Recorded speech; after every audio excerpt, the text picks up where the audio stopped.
Hey guys, Artistic or Autistic here, bringing an internet phenomenon of sorts that I'm reasonably certain will prevent me from ever sleeping again. Creepypasta.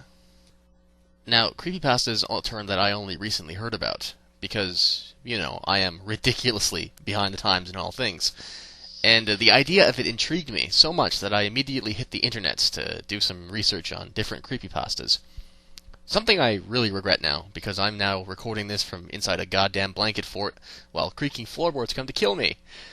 In essence, creepypasta are scary stories, myths, so on and so forth, that are largely created and circulated throughout the internet. Often accompanied with photos or videos, these can manifest in a variety of ways. Some are about haunted video games, and there's some good stuff there. Others are simply monsters or slashers, but the general idea is these are, as far as I know, relatively recent myths, created by people very much like the ones you regularly get into flaming wars with. Now, what's interesting about this, I believe, is that thanks to the advent of Photoshop, editing software, things like that, there's far greater flexibility for what's created. You can make things that wouldn't really function in a film, or that might not even occur to you in a purely conceptual sense. You can push the boundaries on conventional horror, finding concepts or combinations of concepts that are incredibly effective. Now, ideal case in point, as I've mentioned, the Slender Man is creepy. Jeff the Killer, on the other hand, knocks it right out of the water, in my opinion, for no other reason than the picture the damn article I read had. Now, I didn't even read the actual article. I was so desperate to get away from that picture, so I couldn't even tell you what the storyline behind it is. Now, I'm not going to put the picture I found up here because I'm not a heartless bastard, and I really don't want to have to look at it every time I edit the damn thing. But if you're curious, and don't mind losing a little sleep, then by all means, go to the Creepypasta wiki, and you should find the article. Now, if this video is recent, when you watched, the picture should still be there. I dare you to stare at this photo. Without zoning out or thinking about anything else, focus on this photo for 30 seconds. I should warn you, this photo had me looking over my shoulder for nearly an hour after I saw it, even with the lights on. I'm a wimp, yeah, deal with it. So if you're just about to go to bed, or have a busy day tomorrow, you might not want to risk it. Otherwise, yeah, go on, I'll wait.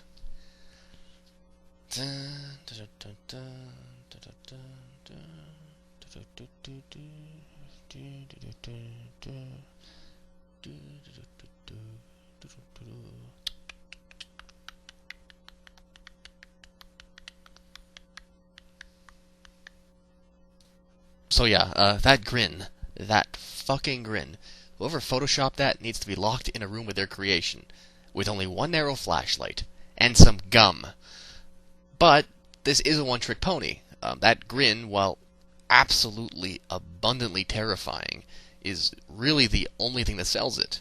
And a movie just filled with this thing grinning would be soul-draining, but otherwise shallow. So this, among many other examples of creepypasta, will likely never see some form of other medium. Unless someone makes a Slender mod featuring that thing as the creature stalking you through the dark forest. No, bad plan. But anyone who does that will die at my hands by use of a goddamn spork. Let it be known.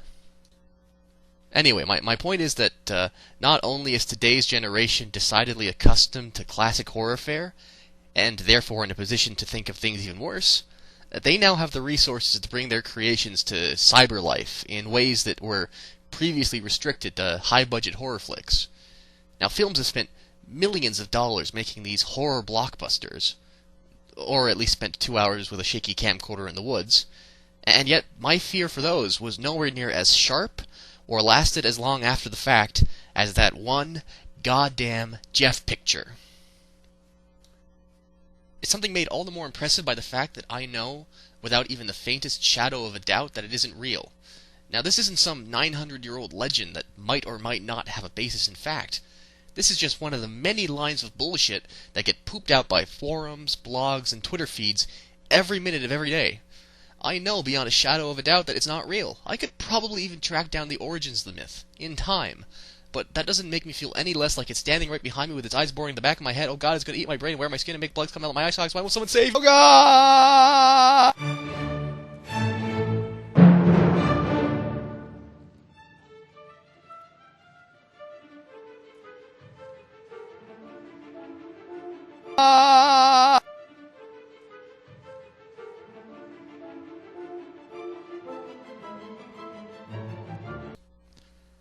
Okay, I think I think I'm good. So creepy, really creepy. Yeah, I hope you liked the episode. I sure as hell didn't like making it.